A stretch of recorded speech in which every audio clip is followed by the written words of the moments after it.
spécialiste du 3000 mètres steeple.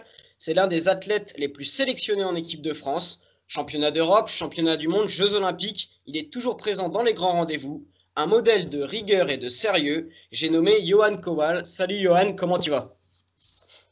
Salut, bah écoute, ça va très très bien, même si je suis alité en ce moment à Cap-Breton, c'est la journée de récup au CERS, mais le moral est au meilleur, ça va. D'accord. Bah écoute Johan, on va commencer tout de suite. Alors toi, t'es né le 28 mai 1987 à Nogent-le-Rotrou. Oui, On c'est peut ça, dire que on aurait. l'athlétisme, t'es tombé dedans dès que t'étais petit, quoi. T'avais une famille avec ta mère et ton père qui faisaient du sport à haut niveau. Est-ce que tu peux un peu nous parler de ton enfance? Bah, écoute, oui, je le dis régulièrement et je l'ai aussi mis sur mon site internet. Après, j'aime bien en reparler forcément, c'est des valeurs et des racines qui me sont chères. Mes parents, du coup, faisaient du sport de haut niveau pour mon père, qui a ensuite enfin, rencontré ma mère, qui l'a mise au sport aussi et qui s'est mise au sport aussi après coup. Et elle s'est découvert des talents de duathlète. Elle a été vice-championne de France de duathlon. Mon père, champion de France de 3000 mètres steeple. Et du coup, dès tout petit, j'étais bercé dans le sport.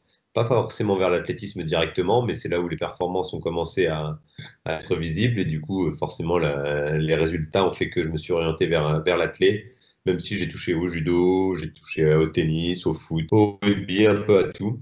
J'étais libre de faire ce que je veux et mes parents m'ont vraiment laissé le choix de pratiquer le sport que je souhaitais, même de la gym. Et du coup, c'est l'athlétisme qui m'a plu, c'est là où j'ai eu les meilleurs résultats. Et forcément, ben, on a un peu de génétique aussi. Du coup, ouais, ça s'est retranscrit sur le terrain par les bons résultats que j'ai eu chez les jeunes. Même si je n'étais pas le meilleur, j'ai eu des bonnes petites places qui m'ont fait voilà, aimer ce sport que je chéris tant aujourd'hui encore. D'accord. Et justement, tu disais que à 4 ans et demi, tu as fait ton premier footing à Font-Romeu et que tu rêvais déjà de médaille à 4 ans et demi. C'est fou quand même. Ben, c'est ça, en fait, mon père faisait du coup ses stages d'entraînement à Fourmeux, qui est aujourd'hui un des lieux cultes du demi-fond français et où je vais régulièrement en stage de préparation. Et pendant nos vacances scolaires, du coup, il partait là-bas parce qu'il était professeur des écoles en parallèle. Du coup, il avait aussi les vacances scolaires. Donc, nos vacances, c'était là-bas. Lui faisait son stage. Et du coup, ben, on était avec lui sur le parcours de santé, des choses comme ça, des lieux que j'utilise aujourd'hui pour l'entraînement, mais que j'ai connus en étant tout petit. Et le parcours de santé, ben, il fait 1700 mètres et à 4 ans et demi, ma mère me disait que je faisais un tour en courant et que je voulais en faire un deuxième et que j'étais obligé de me freiner parce que voilà, j'étais bercé dedans, on va dire. Je suis un peu tombé dedans comme Obélix dans la potion magique. Je suis C'est tombé ça. dans l'amour du sport et de la course à pied. Et voilà, c'est des valeurs qui sont jamais, enfin, c'est un amour qui m'a jamais quitté, comme je le disais tout à l'heure, qui est encore présent aujourd'hui. Et tu t'es tout de suite orienté vers du demi-fond ou tu as touché un peu à tout? Parce qu'en école d'athlé, on fait aussi des lancers, des sauts. L'athlé, c'est un sport psychomoteur de développement par excellence. C'est ce que je prône aujourd'hui. J'ai d'ailleurs un brevet d'état d'éducateur sportif où j'ai fait On va mon en module parler. justement sur par rapport aux jeunes et à l'entraînement et sur comment apporter enfin, l'aspect ludique à courir, sauter, lancer. Et du coup, bah, bref, j'ai travaillé là-dessus. Et du coup, bah, tout jeune, c'est pareil. Enfin, c'est pour Mm. s'orienter vers n'importe quel sport. Je conseille à tous les parents de venir à l'athlétisme. Ça développe pas mal de choses. Plus l'esprit de cohésion, même si c'est un sport individuel, il y a souvent du relais, des choses comme ça qui sont pratiquées en étant jeune. Et du coup, ça te permet après de bifurquer vers d'autres sports, d'avoir de belles valeurs, de belles fonds, enfin, des fondamentaux qui sont importants aujourd'hui dans la vie de tous les jours, bah, ça, l'athlétisme nous fait un peu vivre ça. Donc voilà, j'ai fait tout ça. J'ai fait du 1000 mètres, j'ai fait des relais, des 60 mètres, j'ai fait du lancer de disque, de la marche athlétique. Je crois que j'étais champion de Dordogne de 2000 mètres en marche, de lancer de disque, des Ah choses oui. comme ça. C'est touché à tout, même la perche. Aujourd'hui, j'adore pratiquer comme sur les jeunes, enfin, vu que j'ai un brevet d'état, je te disais tout à l'heure, j'adore faire des séances de perche aux jeunes dans le sable ou sur le sautoir. C'est quelque chose que j'apprécie beaucoup. Ok. Alors, donc tes débuts vraiment en compétition, on va dire un peu sérieuse, c'est en 2004, tu as 17 ans, tu es en cadet. Tu as des résultats, on va dire des bons résultats, mais sans être non plus fou. Enfin, je pense qu'à cette Ouais. époque-là, on ne se dit pas que tu vas forcément percer. Et tu fais ton premier 10 kilomètres sur route à cet âge-là, à 17 ans en cadet. C'est tôt quand même. Ah, non, il est plutôt mon 10 km sur route, il est C'est tôt. officieux encore une fois. Je faisais des courses en Dordogne bien avant l'âge légal. J'étais surclassé aussi parce que les organisateurs ils me voyaient. Il faut savoir que j'ai eu un premier entraîneur avant mon entraîneur que je dis de toujours, Patrick Petit parce que Ouais. sur ma fiche il y a écrit 2004 parce qu'avant il n'y a pas, voilà, il y a pas Oui. d'historique. Et du coup j'avais un entraîneur qui était qui avait une belle philosophie de vie, qui était musicien, écrivain, qui faisait voilà, comment dire, qui était un peu ouvert sur le sport, sur la vie de tous les jours, et du coup qui était un peu trop dans la charge kilométrique. J'ai pas envie de dire un peu trop, qui moi m'a apporté à faire beaucoup de kilomètres, c'est-à-dire en cadet, je faisais déjà des séances où je faisais 10 bornes sur piste, je faisais 25 tours tout seul sur piste, et j'ai le souvenir ouais, c'était minime 2 ou cadet, j'ai dit une bêtise, mais j'avais fait 39 minutes sur un 10 kg à l'entraînement parce que ma mère avait fait 39 20 ou 39 15 et j'avais ça en tête. Et du coup, le coach m'avait dit de faire un 10 bornes et j'avais fait ça un peu plus vite que ma mère parce que je m'étais mis ce petit challenge en tête. Ce coach m'a apporté une énorme caisse et un énorme travail foncier qui est aujourd'hui ma force. Et ensuite, j'ai rencontré Patrick Petitbreuil, qui est mon actuel coach. En fait, à la fin de ma collaboration avec mon entraîneur, le premier que j'ai eu, je te dis, qui était là depuis tout petit, en fait, qui m'a fait un peu découvrir les bornes, le demi-fond et tout ça. Je m'entraînais à Périgueux et je voyais le groupe, j'étais au club de Trélissac, je voyais le groupe de Périgueux, il y avait une grosse cohésion, ils étaient une dizaine, ils rigolaient, ils faisaient des séances entre eux. Et voilà, et mon entraîneur était un peu de moins en moins présent parce que je te dis, il était dans les livres, dans la musique, du coup, il avait beaucoup plus d'occupations externes que l'entraînement et être avec un seul mec tout le temps. En KD1, je crois que je suis encore avec lui, puis il arrête petit à petit, je me retrouve tout seul. Et KD2, je faisais, mon père m'a pris entre guillemets entre deux coachs et m'a fait des entraînements. Je m'entraînais tout seul. Et là, je voyais le groupe de Périgueux qui était là. Je fais genre, il mettait des 6 fois 1000, 8 fois 1000 tout seul. Et il y avait un groupe qui rigolait, qui faisait de la PPG, abdos-gainage et tout. Et ils m'encourageaient tout le temps, alors que j'étais d'un autre club, sur leur piste, dans leurs horaires d'entraînement, mais ils n'étaient pas dans la culture de dire, t'as pas à être ici ou autre. C'était, allez, vas-y, vas-y. Enfin, c'était hyper convivial. Et j'ai le souvenir d'un régional de cross, c'était avec Jean Mestras, où j'abandonne la course parce que ça se passe pas bien du tout. Et je suis en pleurs après la course. J'ai mon père au téléphone et là je lui dis j'en ai marre d'être tout seul et tout. J'ai un groupe là que je vois tout le temps sur le stade. Est-ce que je peux aller avec eux, m'entraîner avec eux? Et là mon père a dit oui et c'est là que je suis allé avec mon coach et que j'ai encore aujourd'hui, Patrick Petitbreuil. Et du coup, ça m'a apporté de la PPG, ça m'a apporté de la vitesse, ça m'a apporté du fractionné, des choses que je ne faisais pas. J'ai repris l'entraînement avec ce groupe, je te dis, je tenais pas. J'ai repris sur piste ou départementaux, je crois que je vais dire des bêtises, mais c'est à peu près ça. C'était de l'ordre de 9,46 au 3000. Il dit, c'est plutôt pas mal, écoute, c'est bien, on va aux régionaux, à la table d'après. Je crois que je fais 9,30 ou 9,20. Je vais aux interrégionaux, je fais 9,18 ou 9,10, quelque chose comme ça. Et j'arrive aux France, je me qualifie au championnat de France KD2, mes championnats de France, et là en finale, je fais 13e en 8,58. Donc déjà, on a décelé une progression en genre 2 mois de travail qui a été quand même assez flagrante. Je continue tout l'hiver avec ce groupe, je te dis, je rate jamais rien, je suis assidu, etc.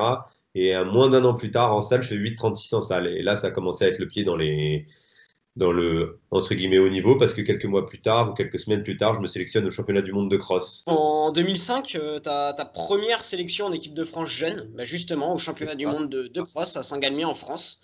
Tu l'as vécu comment déjà, juste la course? Tu fais La 106 sélection mètres, je ou la crois. course Bah, ce qui t'a le plus marqué, est-ce que c'est, oui, du coup, toi, c'est plus la sélection que de te sélectionner. un peu, père qui avait apprécié l'échange avec mon nouveau coach, qui m'avait fait faire 8,36 en salle, habité en Eure-et-Loire, donc à 500 bornes. Et du coup, j'étais avec mon entraîneur. J'avais mon appartement, j'étais assez tôt dans un appartement. Bref, j'avais un apprentissage. J'étais en apprentissage d'ébénisterie. Du coup, je ne pouvais pas rester chez mes parents. J'ai dû prendre un appart et être assez autonome assez tôt. Et du coup, il décide de me rejoindre chez moi. Il vient chez moi pour les France de cross. Et la veille, j'étais assez malade. Le jour même, j'étais un peu enrhumé, je poussais un peu, je n'étais pas super bien. Et mon coach, voilà, je venais de faire 8,36 en salle, mais concrètement, en cross, c'est les vraies valeurs, c'est la vraie confrontation. Du coup, on ne savait pas. Il me dit, et ça, c'est véridique, hein, il me dit, écoute, tu vises un top 50, c'est ta première année, c'est tes premiers France de cross, c'est monstrueux le niveau, vise un top 50, ce sera super. Et donc, j'ai le souvenir, je m'étais mis du Vic sur le nez, sur les poumons, parce que j'avais lu à l'époque que ça débouchait un peu les narines et que ça faisait ventiler. Du coup, j'ai fait ça et puis je suis parti dans la tête de course. Il y a un groupe qui s'est échappé et j'étais le groupe des poursuivants avec Benjamin Malati, un très bon copain que j'ai encore aujourd'hui. Et du coup, j'ai vu le groupe partir et puis, je sais pas, on était avec Ben sur le deuxième groupe à mener et puis c'était assez loin devant et puis personne faisait vraiment d'efforts. Et là, je me suis mis à relancer, à aller chercher devant et je finis quatrième cette course. Et là, je vais chercher ma sélection parce que c'était les 6 premiers qui étaient sélectionnés aux mondiaux. Et là, je vais me sélectionner aux mondiaux de cross. Mon coach en pleurs à l'arrivée, mon père aussi. Enfin, c'était un truc de fou parce que c'était franchement inattendu sur le papier, hein. Franchement, là, c'était c'était la surprise du siècle. Et les gens ont demandé à mon coach, tu le sors d'où celui-là? Quelques mois plus tard, même pas, quelques semaines plus tard, on se retrouve aux mondiaux avec la bonne dynamique. Et puis là, on se fait exploser. Je crois que le premier Français, c'est Denis Maillot, 96e. Il doit faire deuxième, 106e. Deuxième de l'équipe, 106e. Et Malatit, je crois qu'il termine avant-dernier en étant 126. Donc ça veut dire qu'il y a trois mecs qui sont entre 106 et 126. Donc, enfin, Ouais.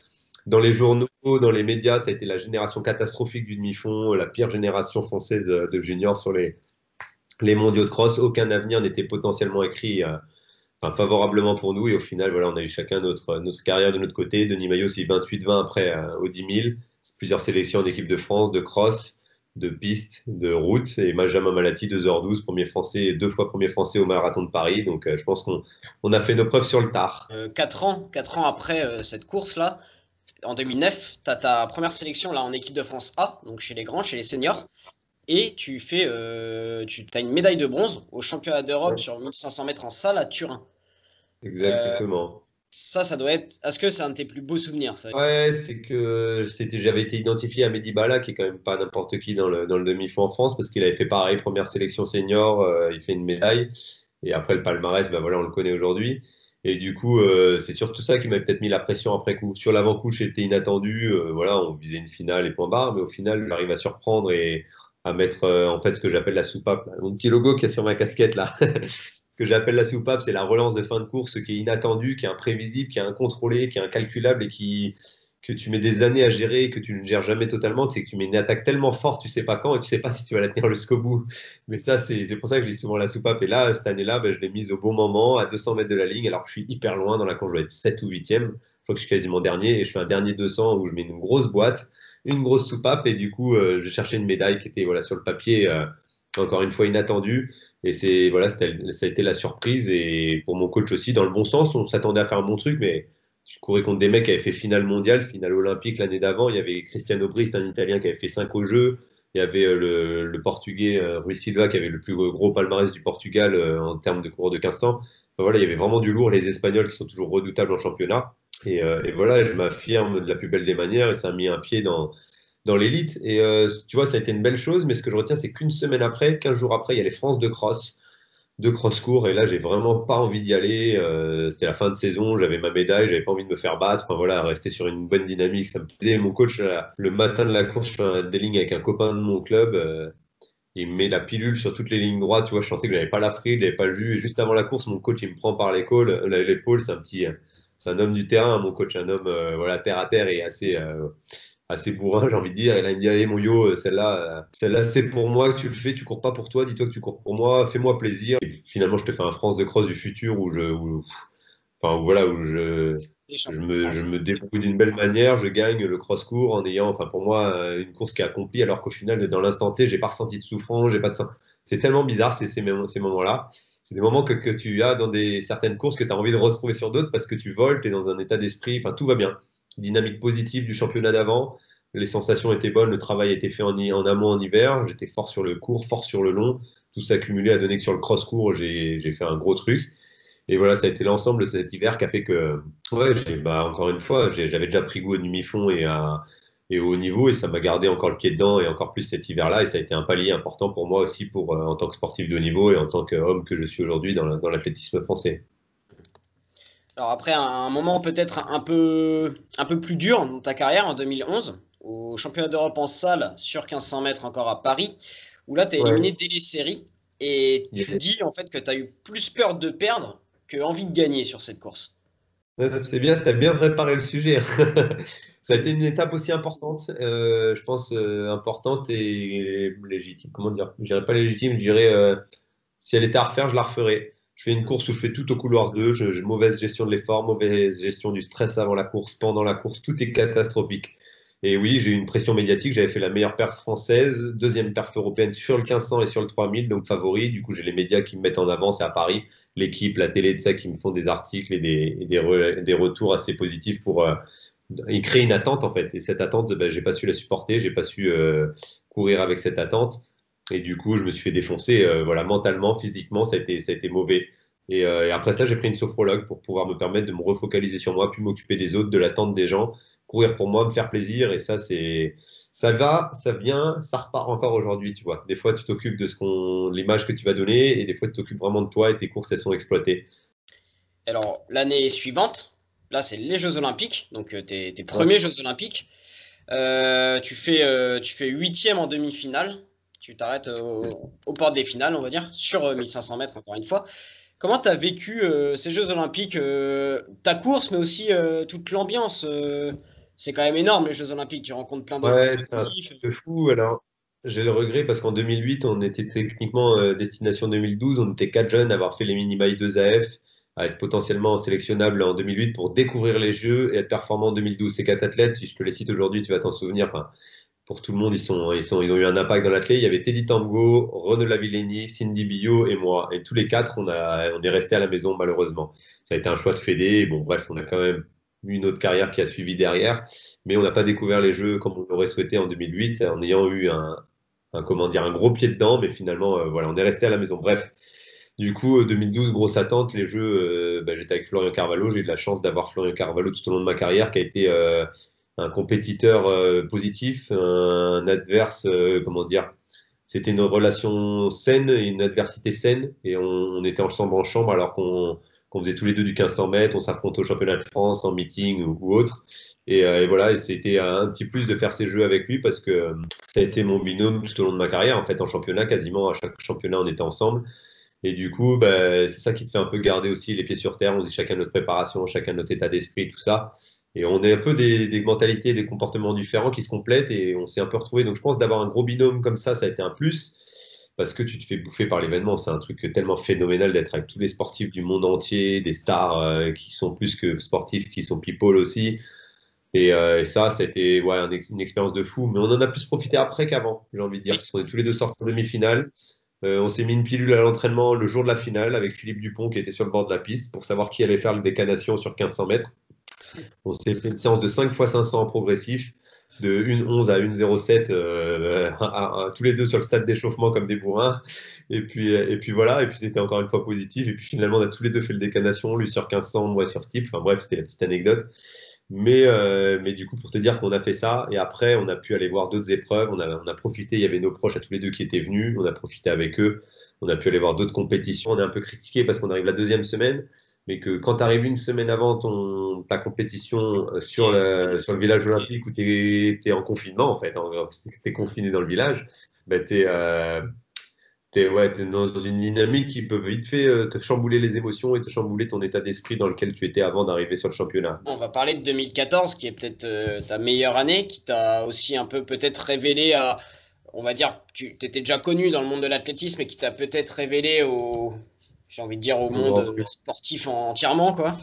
Parce que cette année-là, donc tu fais déjà champion de France élite sur 3000 steeple à Reims, du 1500 Oui, mètres en salle à Bordeaux, mais surtout champion d'Europe de 3000 mètres steeple à Zurich. Alors, ouais, par contre, il y a eu sur ce 3000 mètres steeple l'affaire avec Maïdine Mekissi, qui voilà, était l'ultime favori, qui arrive en tête et qui enlève son maillot dans la dernière ligne droite. L'Espagnol porte réclamation, toi tu fais deuxième, donc tu prends ouais. la médaille d'or.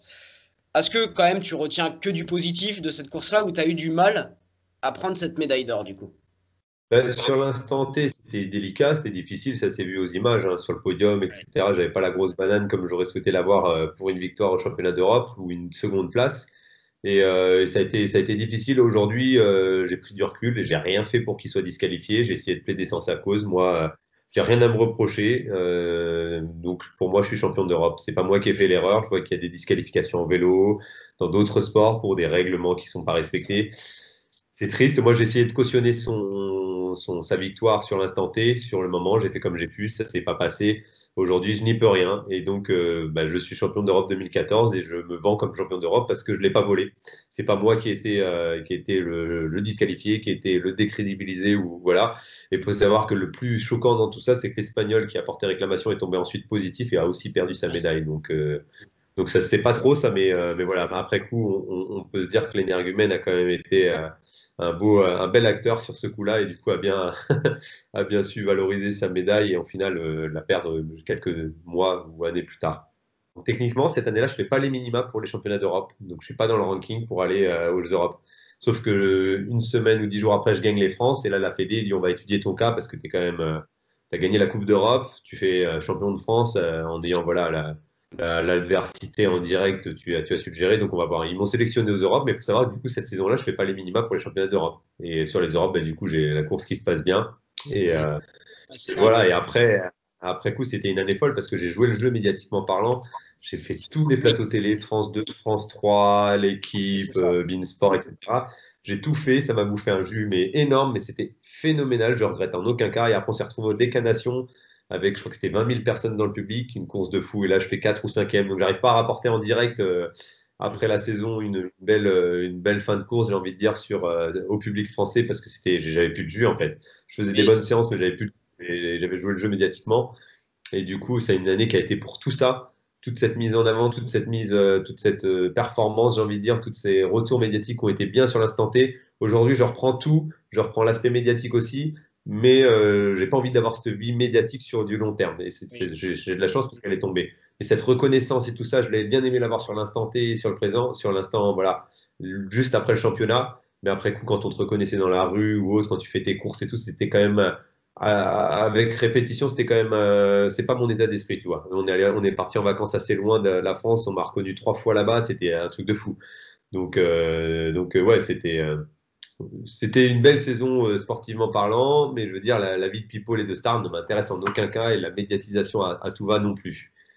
Alors après, dans la suite de ta carrière, tu vas encore signer des autres grosses performances, comme en 2016 où tu fais une médaille de bronze au championnat d'Europe à Amsterdam sur 3000 C'est mètres ça. steeple.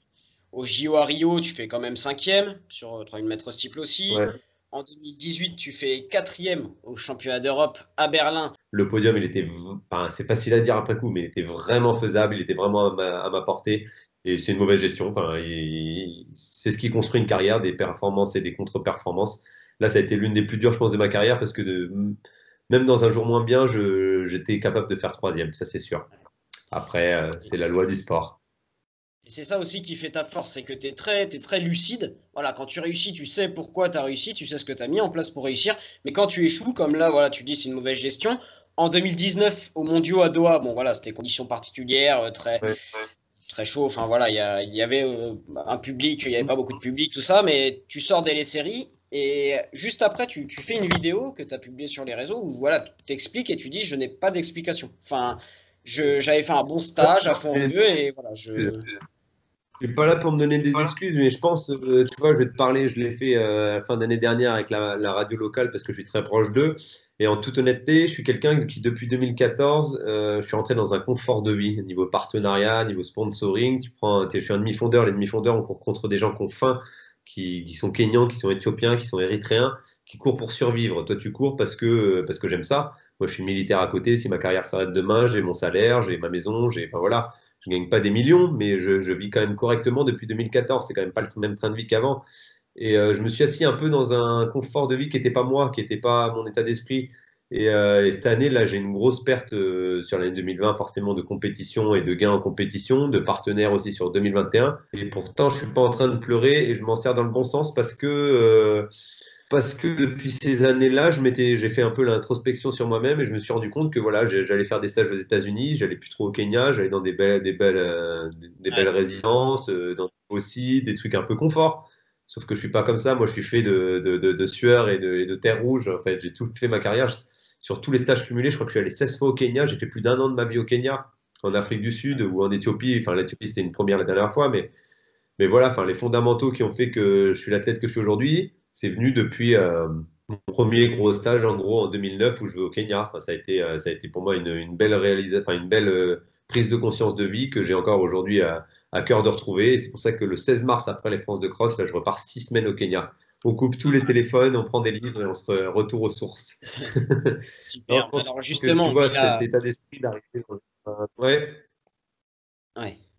Justement, là, après 2019, bon, il y a eu le Covid. Et alors, du coup, comment toi, t'as géré, enfin, et tu gères actuellement aussi cette période hyper compliquée.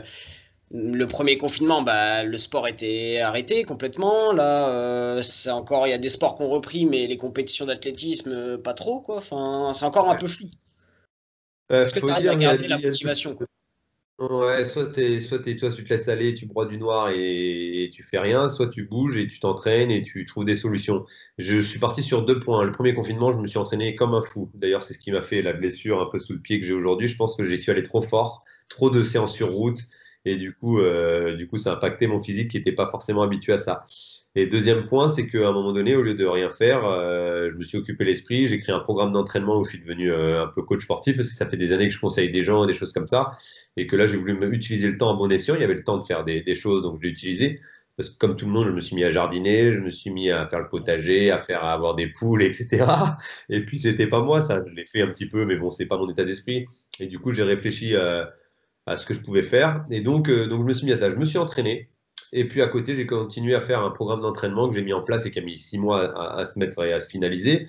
Et puis, à côté de ça, il y a eu des compétitions qu'on repris et qui ont eu lieu et des choses qui ont fait, voilà, qui ont fait que je me suis posé les bonnes questions. En fait, j'ai vu, pour en parler directement, Luigi Lavert et Mehdi Bellach qui réalisent 8,21, 8,22 à Montbéliard. Superbe course. J'étais avec Louis juste avant à Fourmeux. J'apprécie particulièrement les deux athlètes. Et là, c'est le moment de faire une introspection encore une fois personnelle et de me dire qu'est-ce que je fais là. J'ai 32 ans, 33 ans. Je vais sur 34 l'an prochain. J'ai 15 ans de tank sportif de haut niveau. C'est quand même beaucoup, beaucoup de sacrifices. Est-ce que j'arrête aujourd'hui? Qu'est-ce que je fais? Est-ce que je continue? Est-ce que je me laisse aller et me dire, allez, c'est bon, il y a des jeunes qui arrivent, je reste dans la facilité et puis bon, je laisse prise. Il y a Mayedine qui va revenir, il y a Djilali qui est déjà présent, deux autres qui arrivent. Est-ce que j'ai ma place encore? Et au final, j'ai pris le temps, j'ai pris de bonnes semaines, peut-être même un mois, et je me suis dit, franchement, je veux les affronter. Je veux pas finir sur 2019, mon entorse à la cheville à Doha, parce que j'avais une entorse, je n'ai pas trop communiqué dessus, parce que c'était pas, voilà, l'idée de me donner des excuses. Mais j'ai pas envie de rester sur ça. J'ai envie qu'ils soient en forme, que tout le monde soit en forme et qu'on se retrouve le 20 juin au championnat de France sur la ligne de départ, à armes égales, chacun avec son potentiel du moment.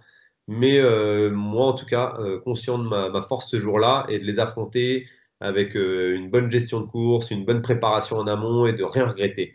Si ça se passe bien, je vais au jeu, bonus, jackpot, tout est payé. Si ça se passe mal, mais que j'ai tout fait en amont et que je regrette rien parce que j'ai fait une bonne gestion d'efforts, etc., je leur serrerai la main et c'est le futur qui doit arriver. Heureusement qu'il y a du futur qui doit arriver. Mais aujourd'hui, je me suis posé, je me suis dit, je m'en sers dans le bon sens pour pouvoir me redynamiser dans une grosse dynamique d'entraînement. Tu vois, je vais faire l'Éthiopie, Kenya, Afrique du Sud avec tout le confinement, tout ça, ça a modulé. Là, je suis à Cap-Breton, je ne cours pas encore, je suis sur l'Altergé, je recours que lundi, enfin que demain sur en extérieur. Mais pour autant, je te dis que je suis entraîné comme jamais. Je suis en train de faire du sport porté et une adaptation cardio qui est complètement différente, mais qui, avec les années d'acquis que j'ai en course à pied, ne va pas mettre très longtemps à revenir en haut niveau. Mais je découvre des choses et j'entraîne mon corps que je pense comme jamais. Et là, je suis vraiment dans une phase très intensive d'entraînement. Et aujourd'hui, j'ai repos complet. Je suis resté allongé toute la journée. Je peux te dire que j'en profite de ce repos complet, alors qu'avant, je savais aller me balader ou autre. Là, je me suis mis dans une grosse phase de préparation. Rien regretter, être optimal dans tout ce que je fais. Je suis pointu sur sommeil, hydratation, alimentation, les 3 points majeurs pour la récupération. L'entraînement, c'est carré, c'est millimétré. J'ai tout un staff autour de moi que j'ai mis en place en Dordogne pour progresser. J'ai un jeune de mon club qui est en train d'être performant, que je prends comme sparring partenaire aussi sur la saison et qui va venir aussi avec moi au Kenya. Et du coup, il n'y a rien qui est laissé au hasard pour pouvoir optimiser cette saison. Une fois réalisé, une fois tout mis en place, une fois tout préparé, ben, tu n'as plus que l'instant T, le jour J de la course, la réaliser, hein, faire un bon truc. Mais en amont, j'aurais tout fait pour y arriver. Donc c'est pour ça que c'est comme dans la philosophie de vie, le confinement, tout ça, bah, il y a des solutions. On peut s'entraîner. Moi, je peux m'entraîner à la maison. J'ai un tapis roulant, j'ai un entraîneur, j'ai un vélo. Là, aujourd'hui, j'ai appris à travailler sur vélo et je sais qu'on peut faire des belles choses qui complètent l'athlétisme et au contraire te rendront plus fort en course à pied en faisant du vélo. Et du coup, j'apprends encore aujourd'hui. J'ai 33 ans, 15 ans d'expérience de sportif de haut niveau, j'en apprends encore. Et voilà, encore une fois, le confinement, ça m'a servi à créer un programme d'entraînement pour accompagner les gens, faire l'introspection sur moi-même et aujourd'hui prendre les bonnes décisions pour pouvoir savoir ce que je veux pour 2021. Donc je pense qu'il y a plein de paramètres réunis dans le bon sens qui font que je suis dans le positif. J'ai pas envie de broyer du noir ou autre et de me plaindre. Non, je vais tout faire dans le bon Ah, sens et que voilà, je regrette rien à l'arrivée, c'est important pour moi. c'est ça, c'est ce que je disais au début de l'interview. En fait, tu es vraiment un modèle dans la rigueur. Là. Tu mets vraiment tout en place pour arriver au succès. Quoi. En fait, c'est Ouais, vraiment mettre tout en place pour ne rien regretter après. Quoi. ouais, je prends mon téléphone, je sais pas si je peux te montrer. Tout à l'heure, j'ai testé une machine de récupération là où je balance. J'ai fait un Insta tout à l'heure où je balance les jambes là-dessus. Et j'ai été voir sur Internet, je trouve ça hyper optimal pour la récupération et tout. Ben, c'est un coût, ça impacte forcément le portefeuille, mais je suis allé sur Internet, j'ai fait la commande, j'ai pris direct. Je le reçois la Oui. semaine prochaine à la maison. Quand je rentrerai, je l'aurai ça. J'ai des bottes de presto, j'ai de la balnéothérapie. En fait, dès que je trouve qu'il y a quelqu'un qui peut être quelque chose qui peut m'aider naturellement, hein, je précise, dans la Bien sûr. récupération ou dans la performance, je vais me renseigner d'abord sur l'efficacité de ce que c'est, sur l'intérêt que ça va avoir pour moi, et je vais l'adapter dans mon programme d'entraînement. Là, ça fait 15 jours que je teste la machine ici. Je trouve que c'est optimal, que ça m'aide à régénérer beaucoup plus mon corps, mon ressenti sur les jambes et tout. Enfin, voilà, il fallait mettre 400 euros, ça fait mal, ça fait très mal, surtout cette année.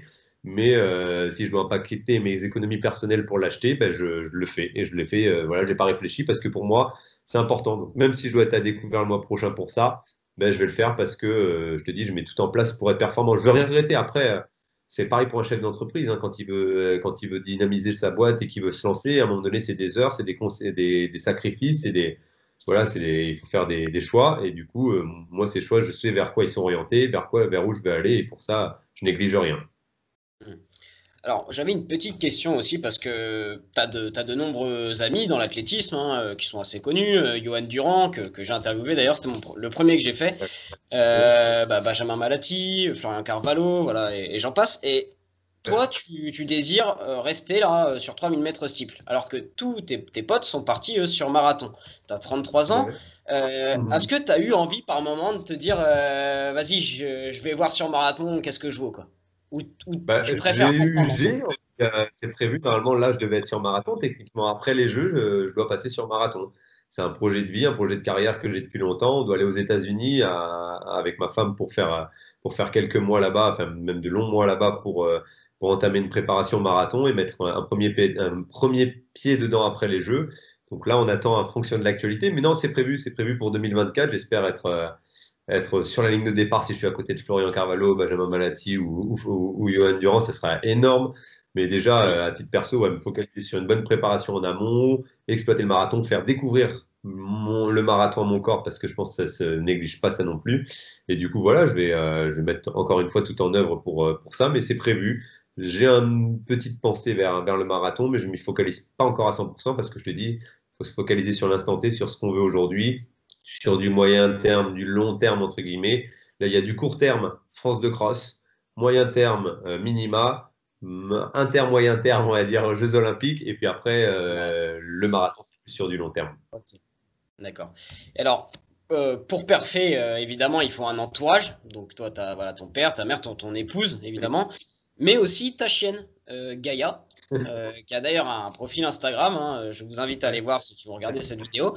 Et c'est assez fou parce qu'en fait, elle te suit sur tes séances, quoi. Sur toutes tes séances, elle Ouais, te suit. ouais. J'ai pris un berger australien parce qu'on avait regardé quel type de chien pouvait être capable d'encaisser des runs assez plus ou moins longs et Ouais. du coup de tenir un peu le rythme 2 fois par jour. J'ai attendu ces 1 an, j'ai suivi pareil encore une fois pas mal de conseils, j'ai été me renseigner, me documenter pour savoir ce qui était le plus optimal pour son entraînement. Et ben, j'ai fait comme un être humain, j'y suis allé très progressivement et cette chienne, elle a été jusqu'à tenir des trucs de fou. Enfin, même avec Johan Durand, on faisait des 2 fois 15 minutes à 20 à l'heure à Fourmeux. Elle termine la séance, elle nous amène le bâton pour qu'on joue avec elle et qu'on lui renvoie. Donc ça montre l'état de forme du chien. Donc là, aujourd'hui, avec tout ce qui s'est passé, elle a un petit peu moins couru, elle est un petit peu plus costaud. Oui. Donc elle a hâte de reprendre comme moi, je pense, la course à pied. Donc on va faire ça tranquillement là au mois de mars parce que je retourne à l'INSEP là, juste après le CERS. Je vais me préparer à l'INSEP. Donc elle ne sera pas encore dans une dynamique de reprise, j'ai envie de dire. Mais après, voilà, c'est un soutien de fou parce que quand il pleut, qu'il neige, qu'il vente, que je suis en Dordogne tout seul à mettre mes baskets, ben, finalement, je suis pas tout seul. Et que je lui Mm. parle, ben, voilà, c'est plus qu'un animal de compagnie parce que elle aura vraiment participé de 2008 enfin, de 2012 à 2016 à l'Olympiade, de 2016 à 2020 sur la seconde. Et après, je lui ai dit, parce que comme je te dis, je lui parle que je la laisserai tranquille sur le marathon. Ça sera quelques petits runs, mais les sorties Oui, longues, tout ça, je la laisserai. Elle aura déjà d'accord. Et alors, mérité 10 ans de haut niveau, ça serait bien. c'est sûr. Et alors, avant de passer aux questions insolites, je voudrais juste revenir sur ton équipementier, Maxence Rigotier. Est-ce que un peu tu peux nous expliquer? Alors, c'est Made in France et c'est toi en fait qui fait En tes fait, tenues. on a mis ça en place il y a 2 3 ans quand j'ai Nike qui m'avait un peu annoncé la fin de notre contrat. Du coup, je voulais un peu casser les normes et apporter plus un lien, comment dire, euh, familial, j'ai envie de dire, dans un partenariat. Et du coup, Maxence, c'est une solution qui a été rapportée, qui a cassé un peu les normes. Je lui ai proposé de courir avec une tenue qu'on allait créer et d'avoir son nom, prénom sur cette tenue. Et il a de suite accepté. Et voilà, ça s'est fait, ça a un peu cassé les règles de ce qui se faisait en termes de marketing et de sponsoring en France. Et du coup, bah, je regrette pas. Là, on arrête malheureusement sur l'année 2021 sans être dans comment dire, dans une confrontation, dans un litige ou quoi que ce soit. C'est que voilà, 2020, il y a eu zéro compétition. C'est quand même un privé qui me donne de son argent personnel. Hein. C'est pas une boîte ou un truc, même s'il gagne très bien sa vie, il n'était pas obligé de le faire. Donc là, il arrête sur 2021. Ça n'empêche pas qu'on reste en très bon terme pour la suite et que pour un futur, ce ne sera pas voilà, impossible de nous revoir ensemble sur la suite. Parce que du coup, les projets de vie, de passer sur marathon, c'était ça notre projet numéro un, de faire les jeux, de passer sur marathon, etc. Là, on est trop dans le flou et pour un privé, se mettre dans le flou comme ça, c'est trop risqué. Et du coup, on a pris quand même le choix en accord d'arrêter sur cette saison-là, mais sans regret du tout. Encore une fois, on a cassé les normes. Je suis content de Ouais. l'affinité qu'on a eue. Ça a été un énorme coup financier de sa part, enfin, et un énorme geste financier et qui m'a permis voilà, de faire beaucoup de stages et d'avoir la préparation que j'ai eue aujourd'hui. Et voilà, donc c'est sympa. C'est sympa parce qu'on était avec Springard Textile, c'est du Made in France. Je dessinais moi-même les tenues qu'on envoyait à Springard, qui les mettait un peu plus de manière professionnelle sur papier et après qui nous faisait les sorties d'usine. Donc non, c'était vraiment chouette. Ça a été vraiment une belle collaboration et enfin, franchement, je leur remercie pour ça. Ok. Alors écoute, Johan, si tu le veux bien, pour terminer cette interview, on va passer aux questions insolites. Alors si tu dois me Ok. dire, Johan, une musique ou un groupe de musique?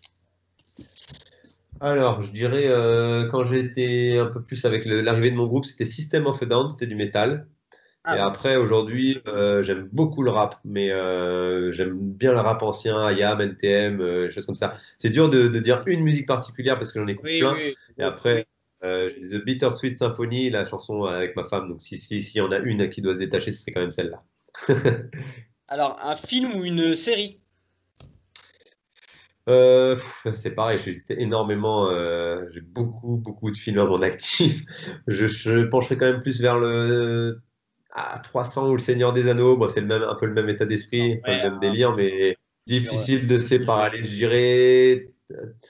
Bah, tu vas voir, c'est encore une fois, c'est aux antipodes. J'ai 300 que je kiffe et à la fois, j'ai dû voir avec encore une fois ceux de mon groupe, j'ai dû voir le film 30 fois, Ah peut-être oui, 40. ouais, j'adore, Ça m'est arrivé de le voir j'adore, trois moi fois d'affilée.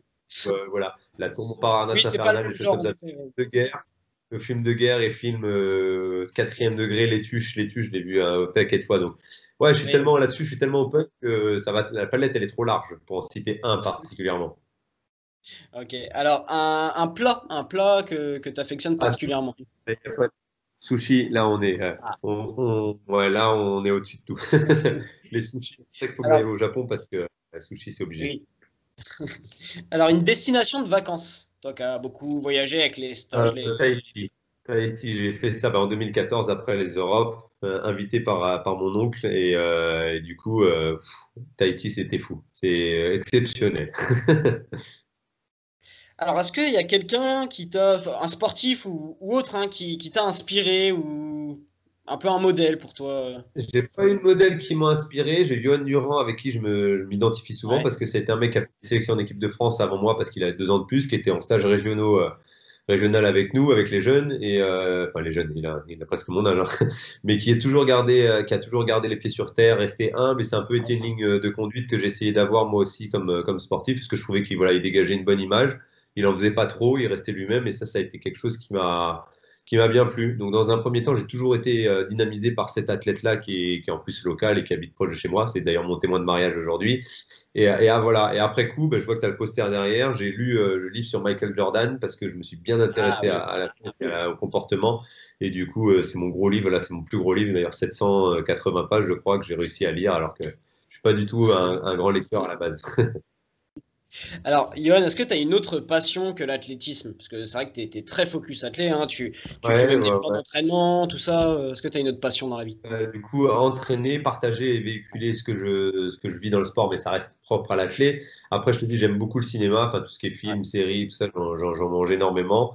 Lire aussi, je me suis mis du coup à la lecture, je te disais avec Michael Jordan, peut-être un petit peu d'autres livres aussi, mais Lire, après, ouais, c'est la passion, c'est j'aime bien le casino.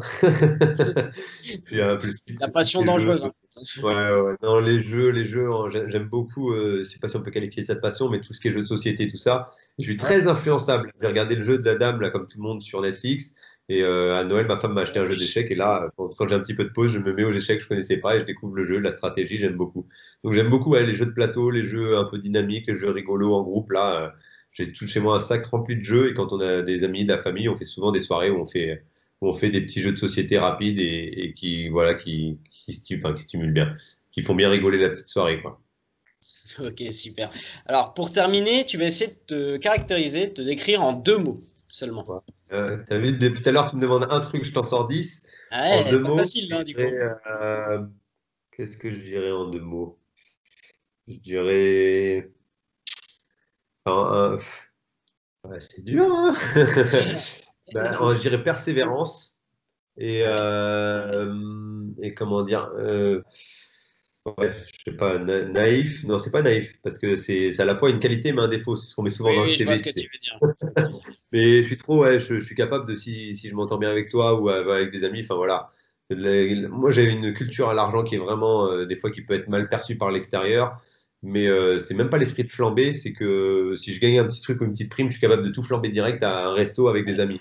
Alors que j'ai pas le budget forcément de le faire. Là, je te dis, là, je me suis acheté le truc pour la récup parce que j'en ai besoin et que je le sens. Je suis acheteur Ouais, compulsif. Si tu veux, d'accord. pour Noël, j'ai pris une voiture d'occasion à ma femme et j'avais cette idée en tête de rêve depuis longtemps. Et c'est pas un truc de fou, hein. J'ai pas pris une Mercedes ou une Ferrari de malade, mais j'avais pour idée de toujours un jour prendre une voiture avec un nœud et mettre un nœud dessus et offrir ça à Noël. Et je voulais le faire à mon mariage, mais j'avais pas de budget. Du coup, je l'ai fait à Noël, c'est symbolique et tout, c'est notre voiture à nous deux. Mais bon, le fait de sortir la clé sous le sapin, j'ai trouvé ça tellement classe et elle, ça l'a énervé. Mais bon, tu vois, c'est ça. Donc, cet esprit de, voilà, de dépense, de partage et autres qui, des fois, est mal perçu. Pour moi, enfin, quelque chose que je peux pas qualifier en un mot, mais voilà, qui me fait plaisir de partager avec les gens que j'aime bien. Et des fois, à cause de ça, je me suis fait bouffer par certains qui ont vu un peu cette possibilité et qui ont un peu abusé du truc. Mais bon, tant pis pour eux, j'ai envie de dire, ceux qui ont plus perdu au bout du compte à vouloir en profiter que moi, peut-être sur l'instant T, à avoir partagé de mon moment. Bah écoute, Johan, je te remercie vraiment pour cette interview et ce moment de partage. Et en tout cas, j'espère que, comme tu le disais, hein, ta carrière n'est pas du tout terminée. Et j'espère que tu vas enfin, que tu vas perfer aux Jeux Olympiques de Tokyo sur 3000 mètres steeple, on te le souhaite. Et qu'après, ta carrière sur marathon soit aussi belle que ta carrière sur steeple. C'est gentil, merci à toi. Allez, salut, Johan. Passe une bonne soirée et puis encore merci pour les questions, c'était bien travaillé. Ça fait plaisir de voir des gens motivés.